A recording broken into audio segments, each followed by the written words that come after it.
खबरें जो आपको सीधे जोड़ती हैं हमसे, जिनका आपकी जिंदगी पर होता है सीधा असर।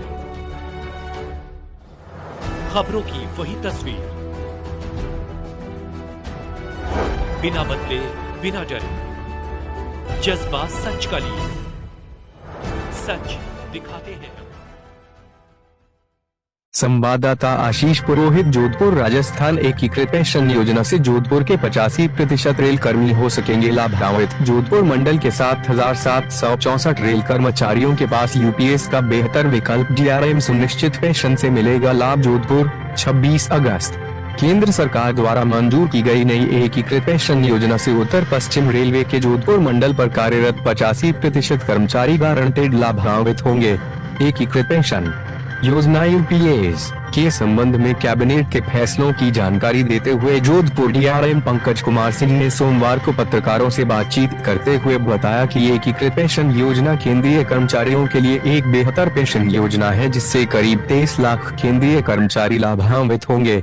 उन्होंने एक सवाल के जवाब में बताया कि जोधपुर मंडल पर कार्यरत कुल 9,409 और रेल कर्मचारियों में से लगभग 85% कर्मचारियों के समक्ष यूपीएस अपनाने का सबसे बेहतर विकल्प है, जिससे वे लाभान्वित हो सकते हैं। उन्होंने बताया कि नई योजना के तहत सुनिश्चित पेंशन की राशि कर्मचारी की सेवानिवृत्ति के 12 महीने की एवरेज बेसिक पे की 50% होगी और यह 25 वर्ष की सेवा पूरी करने के पश्चात यह पेंशन पाने के हकदार होंगे। और अगर पेंशनभोगी की मृत्यु हो जाती है तो उसे उस वक्त तक मिलने वाली पेंशन का 60% उसके परिवार को मिलेगा।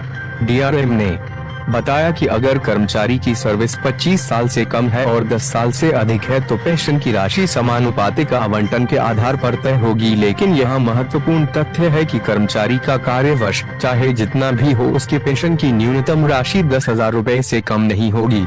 इस अवसर पर वरिष्ठ मंडल वित्त प्रबंधक विक्रम सिंह सैनी, वरिष्ठ मंडल वाणिज्य प्रबंधक विकास खेड़ा, सहायक कार्मिक अधिकारी राधेश्याम चितारा व सहायक मंडल वित्त प्रबंधक राशिदर शतकाद्री भी उपस्थित थे। कौन जुड़ सकता है यूपीएस से? कर्मचारी को नई पेंशन योजना एनपीएस में बने रहने या नई एकीकृत पेंशन योजना में शामिल होने का निर्णय लेने का अधिकार होगा और यह उन सभी कर्मचारियों पर लागू होगा जो 2004 के बाद से एनपीएस के तहत पहले ही सेवानिवृत्त हो चुके हैं। हालांकि नई योजना 1 अप्रैल 2025 से प्रभावी होगी, लेकिन एनपीएस की शुरुआत के समय से इसके तहत सेवानिवृत्त हुए सभी लोग और 31 मार्च 2025 तक सेवानिवृत्त होने वाले कर्मचारी भी यूपीएस के सभी लाभों के पात्र होंगे। उन्होंने जो भी पैसा निकाला उसे समायोजित करने के बाद उन्हें पिछला बकाया मिल जाएगा। मिलेगी सुनिश्चित राशि। नई घोषित एकीकृत पेंशन योजना के तहत कर्मचारियों को सुनिश्चित पेंशन, परिवार को पेंशन, सुनिश्चित न्यू पेंशन, पेंशन की राशि की महंगाई की दर के साथ जोड़ने और सेवानिवृत्ति के समय ग्रेच्युटी के अलावा एक सुनिश्चित राशि के भुगतान की व्यवस्था की गई है। सरकार का अंशदान 14 से बढ़ाकर 18.05% किया गया। यूपीएस कर्मचारियों के लिए एक विकल्प के रूप में उपलब्ध होगा। मौजूदा और भावी कर्मचारियों के पास एनपीएस और यूपीएस में शामिल होने का विकल्प होगा तथा एक बार चुनाव करने के बाद यह अंतिम होगा।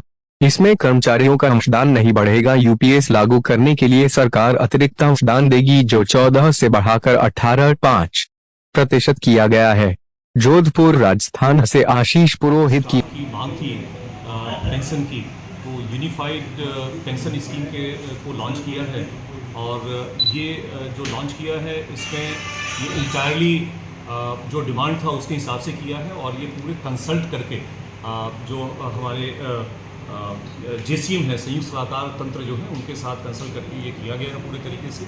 और इसमें 50% जो एश्योर्ड पेंशन है वो उसका इसमें स्कीम में मेन मुद्दा है ये 50%। और उसके अलावा इसमें मिनिमम पेंशन जो है वो 10,000 है।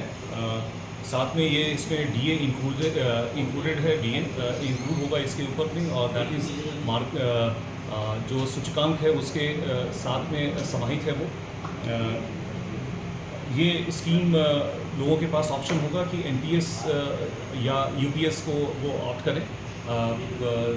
और इसमें हमारे डिवीज़न में पर्टिकुलरली कुल 9,409 कर्मचारी हैं रोल पे, जिसमें 1,645 कर्मचारी हमारे ओल्ड पेंशन स्कीम के तहत हैं और करीब 7,000 कर्मचारी एनपीएस NPS में थे, तो ये ऑप्शन मिलेगा लोगों को। और इसमें जो ऑफिसर्स लेवल पे हैं वो काफ़ी खुश हैं, जो कि अपने NPS सिस्टम में थे और वो